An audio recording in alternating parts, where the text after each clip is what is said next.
The topics and opinions expressed in the following show are solely those of the host and their guests and not those of W4CY Radio, its employees, or affiliates. We make no recommendations or endorsements for radio show programs, services, or products mentioned on air or on our web. No liability, explicit or implied, shall be extended to W4CY Radio or its employees or affiliates. Any questions or comments should be directed to those show hosts. Thank you for choosing W4CY Radio. Inarticulate speech, inarticulate speech of the heart. Inarticulate speech, inarticulate speech of the heart. Inarticulate speech, inarticulate speech of the heart.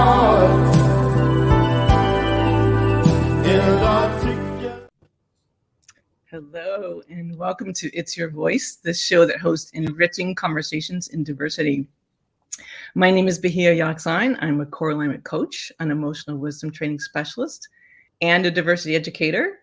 I coach people to support them in aligning their actions with their values, their core values, and supporting them in honoring their wisdom, the wisdom of their emotions rather than being led by emotions, recognize their power and what they're telling you, and help you identify patterns that are harmful to you or others and how to step out of them and sustain them. I coach groups, I coach individuals. If you're interested in any of my classes, you can go to my website, which is knowwhatyouwantcoaching.wordpress.com.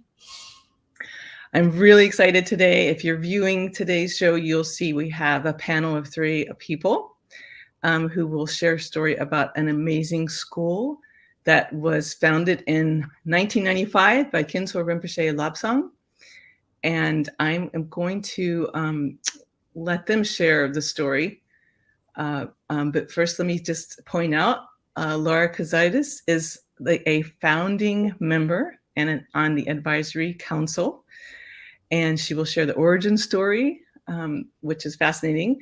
We also have Mona Pearl Trayball, who is not only a U.S. board member who helps connect the school to many resources, which she'll share about, but I must point out that Mona is someone who is a veteran and a retired colonel and has done tremendous, tremendous work supporting other veterans and professor and specialty director of veteran military healthcare academic programs. There's so much I can say about her, but I'd like you to go to a previous show in which she was on talking about help for veterans. So I always want to thank you, Mona, for your tremendous support and service in that arena as well. Thanks, Bahia.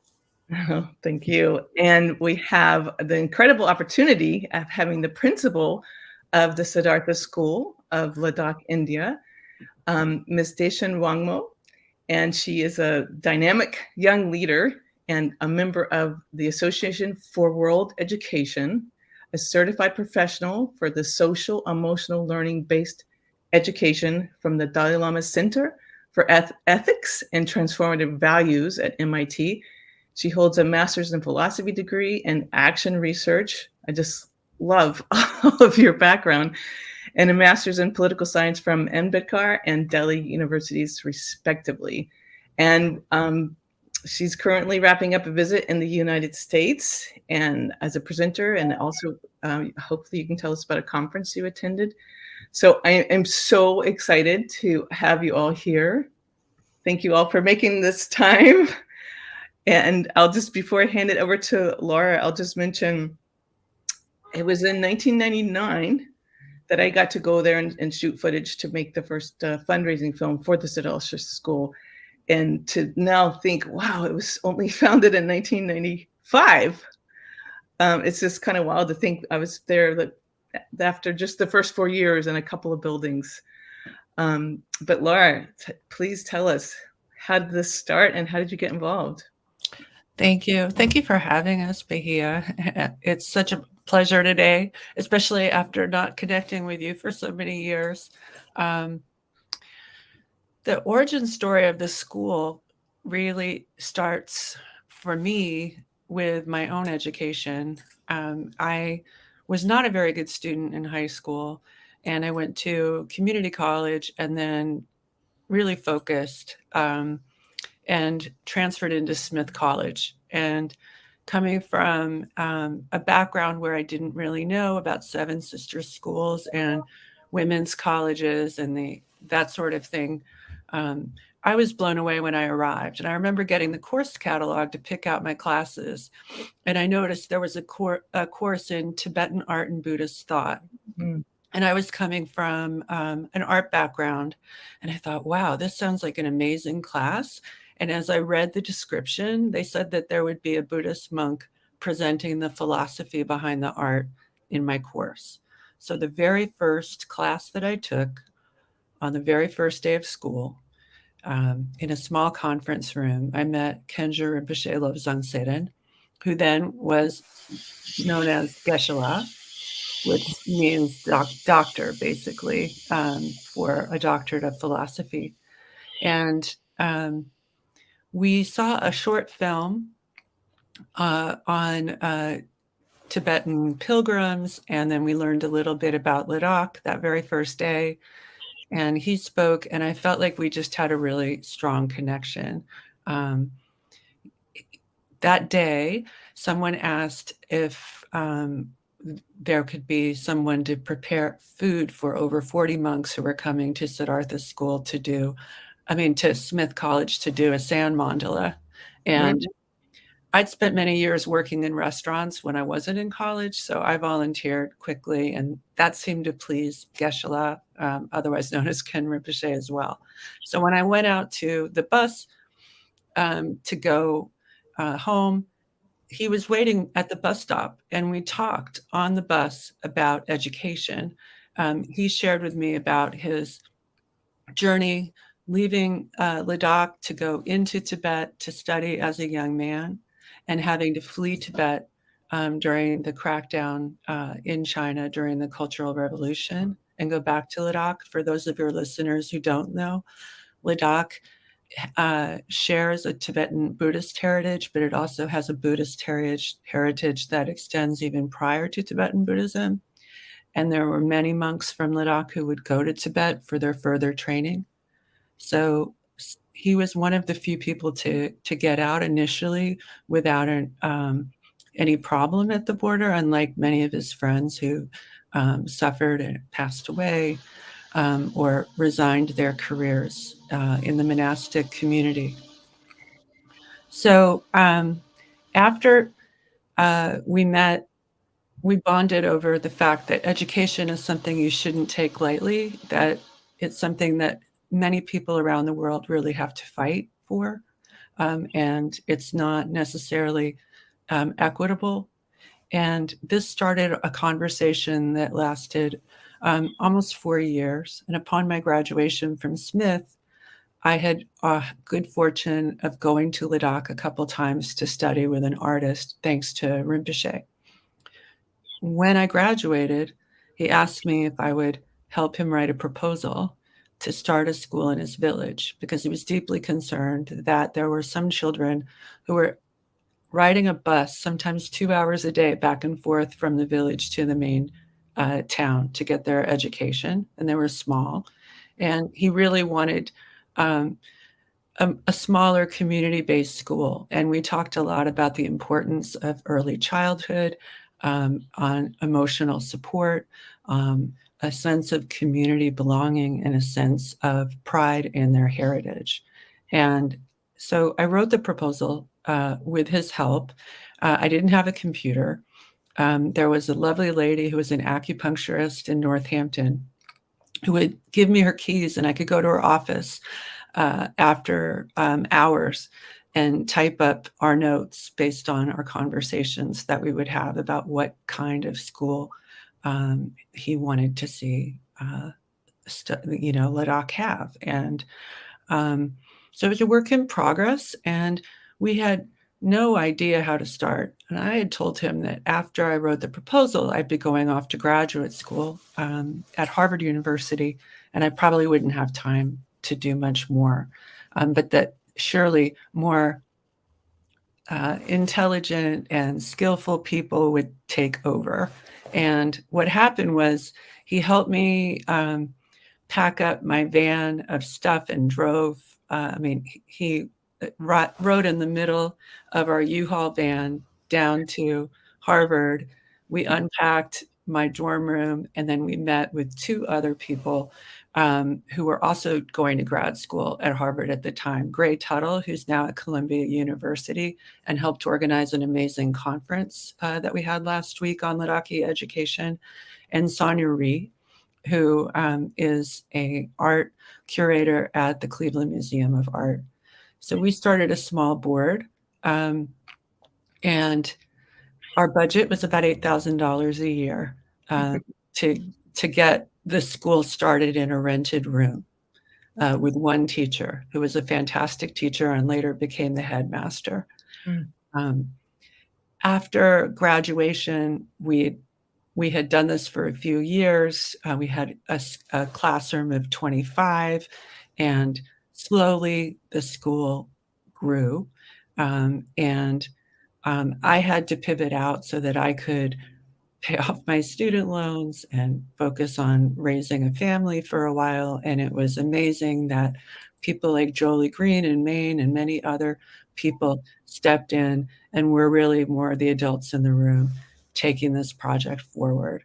Now today, the school has over 400 children, and we graduate some of the best and brightest minds in the region. Our students go to Johns Hopkins and Smith, University of Pennsylvania, incredible schools in India as well. People are working for, companies and government agencies, and we're really proud of everyone. But it's, the phrase, it takes a village to raise a child. It takes a global village to raise a school like Siddhartha's. Everybody is involved in some really rich and compelling way to make the school what it is today. And there's more to share, but it would be so much better for Dechen and Mona to talk about their experience at the school. So thanks. Well, thank you, Laura. And Mona, I would like to turn to you, and then you can turn it over to Principal Wangmo. But first, let's show a picture, or the three pictures that we have with Khensur Rinpoche, who was the founder. There we go. Beautiful shot. Mona, do you want to say anything about? I do. That shot with my husband, Charlie, is how I came to know Ken Rinpoche, that shot right there. And Charlie was truly a Buddhist scholar, a farmer, just a chef, stonemason, all around great guy. I mean, down to earth, loved children. It was just a joy to be with. And he introduced me to Ken Rinpoche and the Dharma.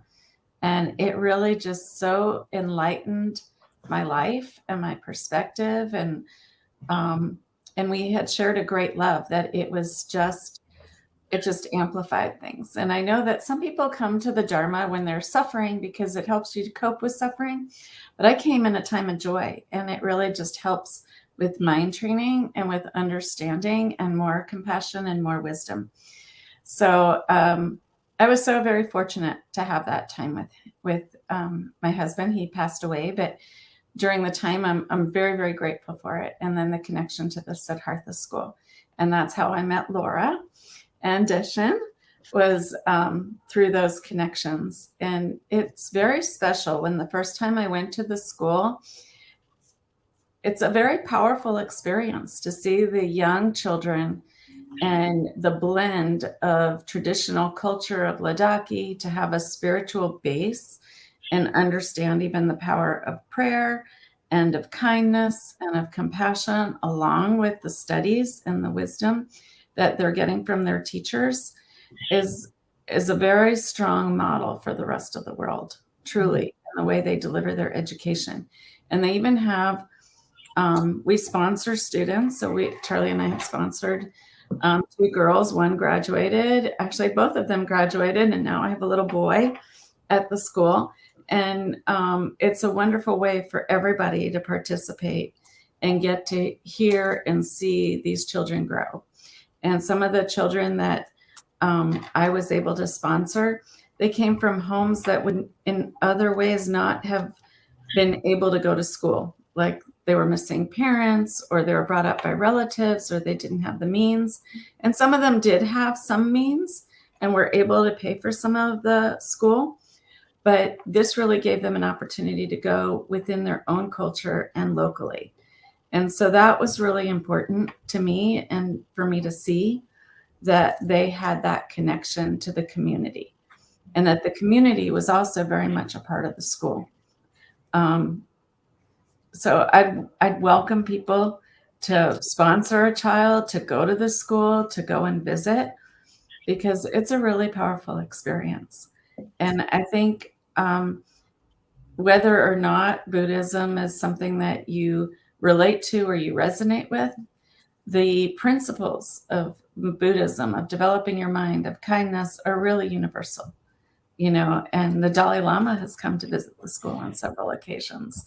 And he is such a figure around the world of that love and compassion and wisdom and that universal experience. So check out the website, go and visit, and help to support the school.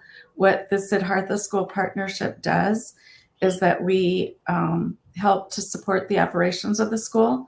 And there's also a Siddhartha School Partnership Board and a board at the Siddhartha School, and the two boards work together so that we can assure that the teachers' salaries are good. And even during COVID, the teachers were paid full salary. So there's a really strong partnership to make sure that there's good jobs in the community, and that we assure this next generation for the future. So that's a little bit about me. Thanks for sharing the pictures. Thank you. We'll share more in a little bit. So Principal Wangmo, when did you become involved? And I so long to hear about what you are bringing to the school too. Thank you for having me, Maya. So I joined Siddhartha in July 2017, where 8 panel had interviewed me, 4 from US board and the 4 from Ladakh board. It was an intensive, deep interview, and I realize I'm very, very lucky to be part of it, and it grew me in a beautiful human being. The kind of connection, the kind of people caring towards each other, and I could sense all those core human values, fundamental values in the students also. So I personally feel very lucky. I had challenges initially because I was new, I was young, my colleagues were like of my mother's age, and there was a generation gap. But time heals everything. Now we're like a one family, and then this Siddhartha is all about, I feel, the carrying along the modernity, this tradition and culture in harmony with the modern education. So I feel since modernity is a Western project, Western form of education have been seen all over in order to have a economic prosperity, or maybe say promoting a successful, especially in terms of the economic in the society. But Siddhartha, I feel, tries to provide the alternative model to our students by making students appreciate their way of lifestyle, which Western do not have it. And the basic core of learning is from the environment where they live. And we have a sets of fixed curriculum governed by the government. We are too much governed by the government, but despite all these things, we try to inculcate the traditional knowledge, and especially focusing on the language, body language, preserving the language. We also have a Bodhi day sort of, and then traditional dress, and every Monday is a traditional dress day. So all the teachers and are in all the support staffs, they are in a traditional way. And Wednesday would be a traditional food. The children would tries to bring a traditional food instead of bringing the fast food. So these are the thing, and social emotional learning is something which Siddhartha carries on so beautifully in order to have an emotional literacy, emotional awareness, by understanding the feeling and needs and connecting the feelings with the need, which let us know about the safety of the students, especially emotional safety. We have something called a feelings and need chart, and something like emotional thermometer, where you are represented with the three images. It's like volcano, tree, and the iceberg. Each images present the different feelings. Let's say, for example, it's the volcano will represent the excitement, aggressive, angry, and whereas the tree is something you are very calm, you're ready to learn, and iceberg is something where you are on the lazy, sick, your energy is very low. So we just don't start teaching in the class. Each class has a class teacher that's like a mother of that class, who takes care of those children. Whatever problem they have, they'll rush to the class teacher. So every morning, just to check their emotional balance thermometer, we would have let the children just keep silent for like 30 seconds or 1 minute, and then we would first go for the iceberg, because sometimes even if the child is sick, parents tend to send them to school because they have work to do at office or home. So we would go for the iceberg. Okay, tell us who is on the iceberg. So they'll raise up their hands and they would say, I'm lazy, I did not sleep. And through this kind of process, we come to know about the home environment also. What is going on at home, domestic violence, what is father doing, mother doing. Then we try to call parents at school. We have a social emotional learning team, and then it's all confidential. So only we few members know about it, and then we call parents and we counsel them. And every household through some problem, but what is to be done in front of child and what is not to be done in front of child, we adults should be much aware of that. And then we also have something, I mean, like, for this is for the junior grade, because this is the age they don't know what to hide, what not to hide.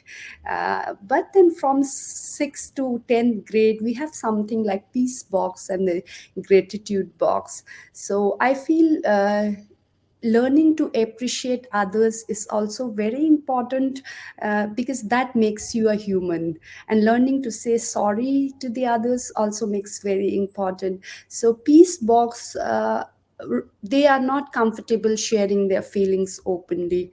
So just to know that each child is safe and sound, we have that. It's anonymous. If you wish to write your name on that chit and put it inside, that's fair enough. If not, so something like, if somebody is bullying, if somebody is going through an emotional crisis, if they want to give some suggestion to the school, those all goes in the peace box.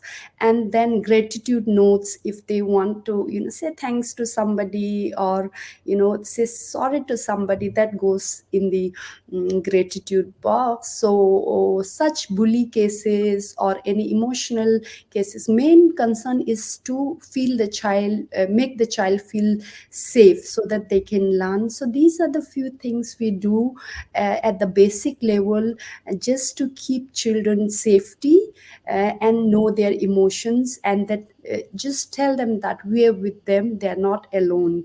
If I mean, so these are all confidential. We have to gain their trust and build that relationship, and then this works beautifully. Yes, so we're so fortunate to have SCL. We have started in 2016. They have already started. I have joined in 2017. Then I became a prime member of this, and it's beautiful to have people happy, keep people happy, and stay connected. Yes. Wow, a daily practice every morning in every classroom, checking in on feelings and needs. Mhm. That sounds like a very holistic infusion of social and emotional support and learning, and the opportunity for students not only to like have a few seconds of silence to check in with how they're feeling and then share it out loud, but also the boxes you provide for them if they want to write a note. Yes. To express further in writing. That is really powerful. Really, I wish every school in the world did that. And it's 100% effective at the ground, not just, but we have to build their trust, keep that trust and relationship. And we check it after every 10 days. So it's a thrice a month, that box. Yes. And to have a social and emotional learning team. Yes. That's fascinating. And that you communicate, build relationships with the whole family, with the parents. And this feelings and need chart is also printed on the school diary, almanac, a diary which does the role of the connection between the parents and the teachers. So even we are trying to educate make this sense of awareness, bring this sense of awareness among the social emotional learning to the parents also, because at home I feel they are teacher, they're parents, and when they're at school we are teachers, we are parents. So collectively, if we are all aware of this is going to be really effective. that is really well put. And I love the description. I can't remember now if it was Mona or Laura who talked about the spiritual base, which underlies really all of this, to be able to build that trust and to feel safe and to know, know just from visiting there and following the school for years, it's not an indoctrination. Like you said, it's not a religious training school, but it's an awareness school. And building mindfulness training and heart training and some core values that are universal. And I'm just remembering from the past that when I met, it was Geshe La when I met the founder, then Ken Rinpoche, and now I see Khensur Rinpoche. He shared that he was really had this vision for the school before he was invited by His Holiness the Dalai Lama to take another very significant, important role. And please correct me because I did not go look it up. He wanted to, Khensur Rinpoche to be the head of, was it Tashi Lapa Monastery? So, but yeah, it's a really interesting thing. I was there when all of that happened. We started this small school in the rented room in the pictures that you saw just a bit earlier. And it was just that first year that we'd opened that he was approached by His Holiness the Dalai Lama, because he was already on the Dalai Lama's radar as someone who would be an incredible leader for the Tashi Lapa Monastery being rebuilt in India when all of the monks from that monastery went into exile. And, for a young monk to be asked to do that by His Holiness was a huge honor. And my colleagues and I, the fellow grad students, were floored when we found out that Rinpoche had a conversation with His Holiness and asked him if he would please understand that he was starting this school. It was in its infancy, and that it was really important to the children there that he cares so deeply about and the families there, if he could just have a little more time. And I mean, for a young monk to humbly ask to be passed over from such an incredible honor so that he could do for others was something that resonated with His Holiness the Dalai Lama. And he said, fine, you can do this. It's a good and noble cause. But when I ask you again, you need to say yes, which was very funny. And he did years later. Yes, he did years later. And, you know, that started a really wonderful and synergistic relationship between His Holiness and the school, that I think is also a part of the origin story. Because when we were writing the proposal, the Buddhism that Mona was talking about is really much broader than a particular faith, but the spirit that His Holiness the Dalai Lama has championed, which is ecumenical and about his religion being kindness. And that is the essence of any spirituality at the school. It's kindness, and that's what we focus on. And when His Holiness came to the school twice, he was first floored and delighted that the children were presenting traditional Tibetan Buddhist debate to him, and that influenced other schools to do the same. So rather than just memorizing Buddhist concepts, they were actually training their minds, exercising critical thinking, and harmonizing modern education with their heritage. And then later, His Holiness came back and did another visit and was delighted to learn that Sophie Langree and a few others who are on our social and emotional learning team were doing work with Dechen and with the teachers to share social and emotional learning as a program that was being developed from the ground up rather than something being dropped in. And that's crucial. And their team presented to His Holiness the Dalai Lama every year when he was in Ladakh the progress of that social and emotional learning program.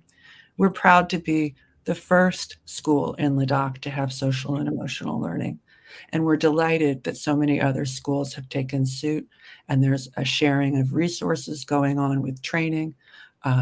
And it's really created a movement that resonated even with the Ladakhis who were here in New York last week at Columbia.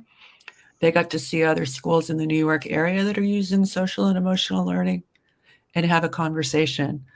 So we all feel very fortunate. This is a lot bigger than us, and something that we feel that the spirit of Rinpoche and His Holiness the Dalai Lama have really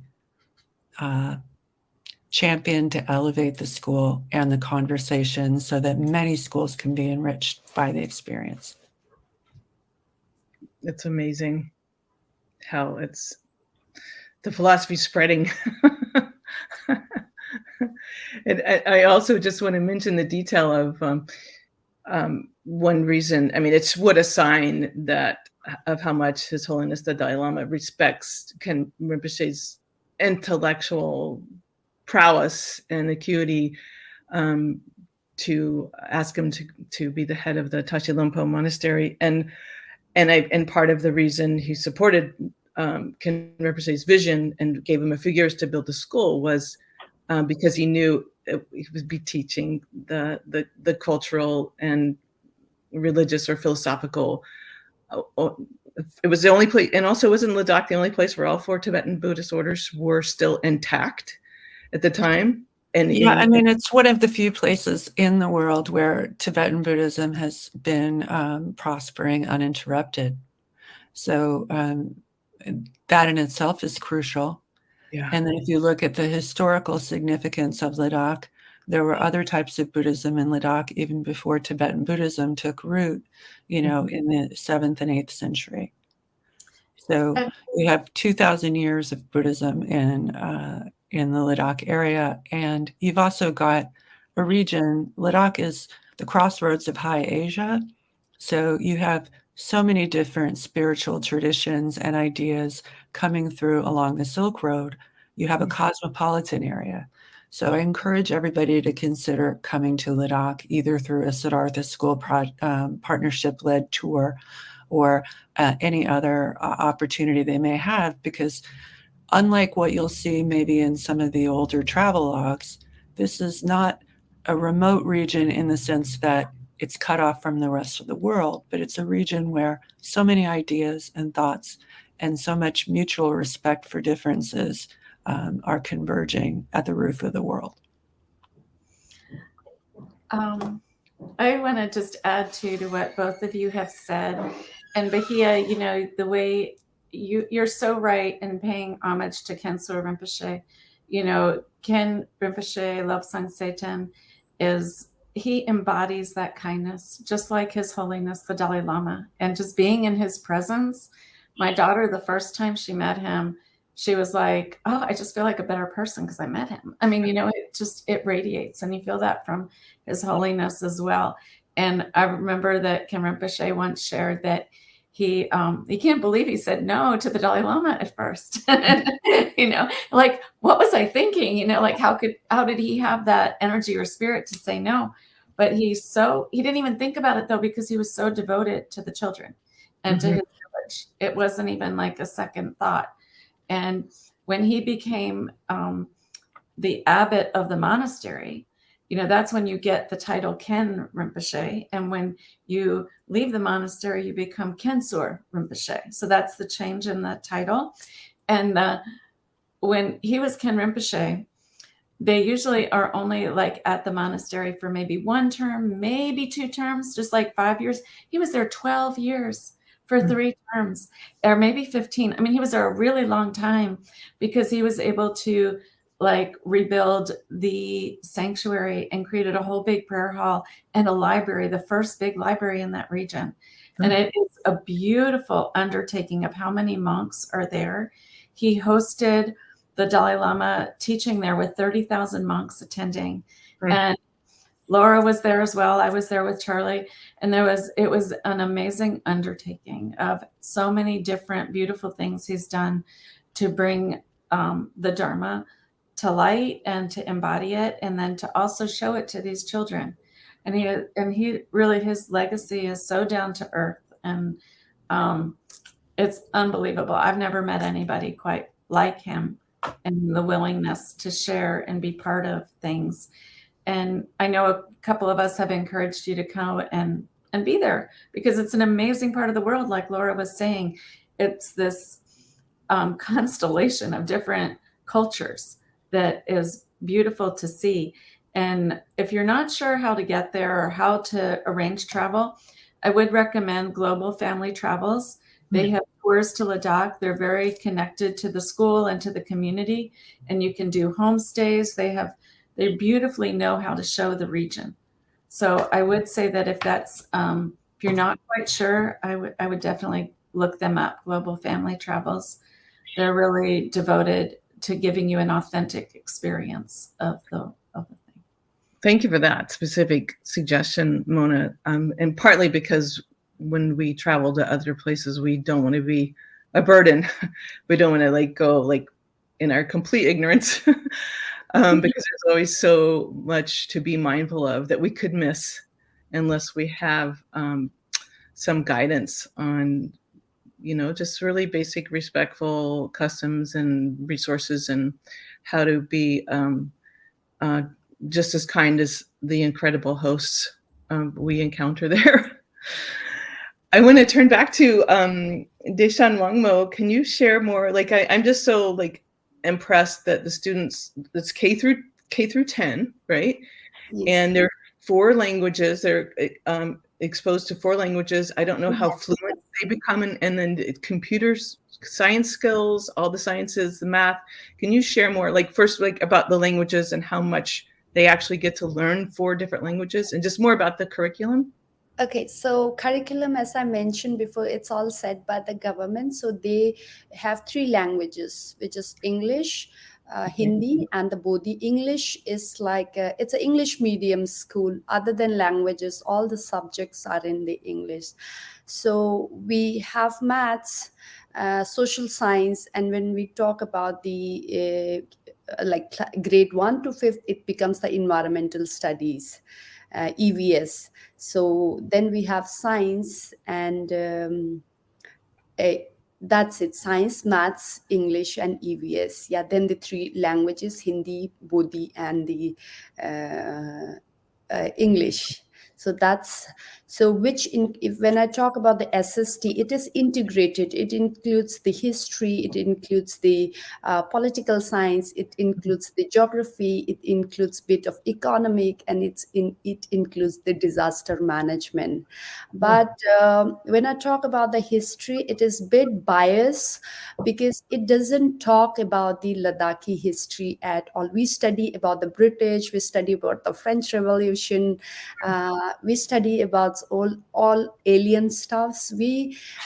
There's no Ladakhi culture or tradition mentioned in it. So that is our concern. Now it's a new education policy has come up. It will take time to implement, where it says it is going to be very specific about the geography and the region where children are from. So we are hoping for the best. I hope they will inculcate, the culture and tradition of different region. Otherwise, all over India, there's just one curriculum. So north, south, east, west doesn't matter. You just study one kind of curriculum. And also, they talk about the fans. We cannot relate to our fans. I was in a grade 7 once. One of my English teacher were absent, so I went on a substitution teacher, and the topic says stalking fan, and the first line said, just look up and see and imagine what fans looks like. And I looked up, I was like, oops, we don't have a fan. Now imagine what fan could be. So what I'm saying is children cannot relate to what is there in a textbooks. So it leads to the memorization.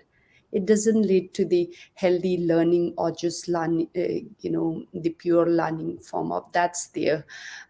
So these are the curriculum, it's here. But the national education policy, it will take time to implement, but we are hoping for the best. Even if they kind of include any vocational or skill-based thing, then when they include, we can do it at our own level. Otherwise, it is absolutely examination oriented. This, every children has to go through the examination process just to see how much you learn. And I feel it is all about the memorization, also because of the language. When we talk about the agriculture and the irrigation, Ladakhi children are very much aware of it because they see in their everyday life. All children has a farm or a agriculture field. They see their parents doing it. But when it comes to writing in an examination in a foreign language, they have to memorize what exactly it is on the book, where they cannot score good. But that doesn't show that you don't have a knowledge. It's just that their language gap makes them set back. So these kind of things are there presently. So let's see what happens with the new education policy.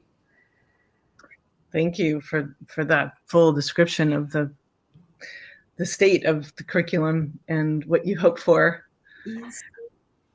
I wanted to ask one of you to share like how to become a sponsor for a student. For listeners, we have some viewers and we have some listeners. I don't know, Laura, do you want to take that, or Mona? How do people or join the partnership, Mona, that you were describing? So for people who are listening who want to support these efforts. So right now you see on the screen, there's a fund for teachers and sponsor a child. Sometimes you don't really want to sponsor a child. So we also have a fund for the teachers, which gives to all of the children in that classroom. And, it's easy to click on the link and put in any amount that you're moved to give. The sponsorship of a child, I believe, is $33 a month. And it pays for that child's education completely. It's cost of actually probably less than the cost of a cup of coffee a day, to give a child an education for the whole year. I mean, it's pretty amazing and awesome what we're able to do. And you get little notes from your child, which are very, very moving and really, really sweet. And Laura, maybe, do you have anything else to add to that?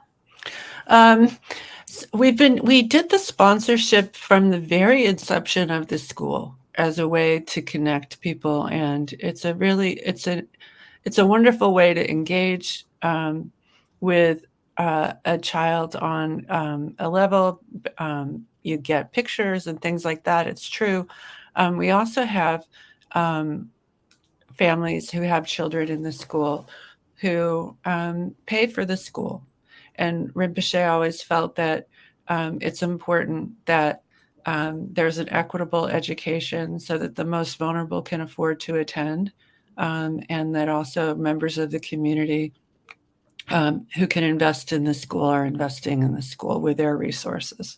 So it's always been a bit of a blend in terms of the model. And I think it's been beautiful to see how it's grown. I think we're at about, like, what is it, Mona, maybe half of the students are sponsored? At least it was. About half. About so half. we still really need a lot more people to come and help sponsor. That would be really wonderful. Yeah. Let me just say out loud for people who can't see the screen that it's the website is siddharthaschool.org. I'm sorry. And Siddhartha is SIDDHARTHA, siddharthaschool.org. And it's a beautiful website with amazing photos and easy to navigate. And our wonderful engineer, Rebel, is showing the page that says Fund for Teachers or Sponsor a Child. And strongly encourage people to check it out. I think we only have a couple of minutes. I think it's time for closing thoughts. If each of you wants to share just any kind of your send-off message for the listeners and viewers, I believe it's about time to wrap up. The one thing I would like to share is, as our principal, Dechen, shared about that India is going through a tremendous amount of change and is going to surpass China in being the most populated place in the world. Young people are the lion's share of that segment of the population. And while you may think that, why should I care about a school in India? There are so many issues that are similar. And so the US dollar goes so much further with impacting the life of a child and increasing global harmony when you're making that investment. So I think that's really important to remember. I also think it's important to recognize that even though all the schools in India have to follow a pretty strict program in terms of curriculum, and where normally independent schools in the United States have more leeway than, say, an independent school like Siddhartha in India with curriculum. There have been so many ways that Khensur Rinpoche and the local Ladakhi teachers and everyone have tried to do supplemental programs with great success, whether it's school plays or art projects or debate, working on things so that at least when they're learning local language, which is called Bodic, or a dialect of Tibetan, that they're learning more about their history and heritage. It's a start, but just with the school, which was also a grassroots effort, we're looking at the long view, and we're always a work in progress. There are always improvements to be made. Thank you for connecting the Siddhartha School and supporting it as contributing to global harmony. That is really true, and thanks for drawing that line. Mona, we have a couple minutes if you want to say something, and then pass it over to Principal Wangmo. Absolutely. Thank you so much for having us and for starting this conversation or continuing the conversation.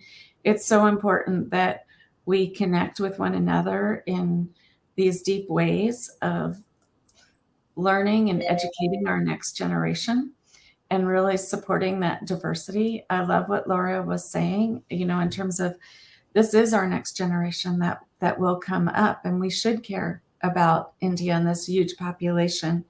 And the Tibetan heritage and the Ladakhi heritage and their culture, it's very important to preserve our cultural roots, whatever culture we're a part of. And even as Deshen's been visiting with me, we visited other schools that were culturally based to preserve their traditions, just so that we can see other ways that we do that. And it's really important that we value each other's diversity, and that we care about others in this world. So thank you so much for having us. I invite you all to open your hearts to this, and take a look, and maybe sponsor a child or sponsor at the Teachers Fund and help this school continue to grow. And I did want to say it's grown from just a few children to over 450, but I want to say it's almost 500 now, and 60 children live on site, completely. It's pretty amazing what a little bit goes so far. Thank you so much, Mona. I want to give Dechen a few, we only have about 30 seconds, but the chance to say I something. just want to let people know that more than 60% of my children are first-time learner in their family. So I want to thank each one of you to making difference in their life, and making their life meaningful. Education it's not just the curriculum one. I feel it is the way where you can differentiate between what is wrong and what is right for yourself or for the community also. So thank you, each one of you, for making difference. Thank you, Bhaiya, for making this program happen. Thanks a lot. Thank you all so much for everything that you're contributing to. I have to say, Jule. And thank you to all the listeners and viewers for tuning in. And be sure to tune in next Wednesday at 8 p.m. Eastern Time to It's Your Voice. And may we all have enriching conversations in diversity this week. Inarticulate speech of the heart. Inarticulate speech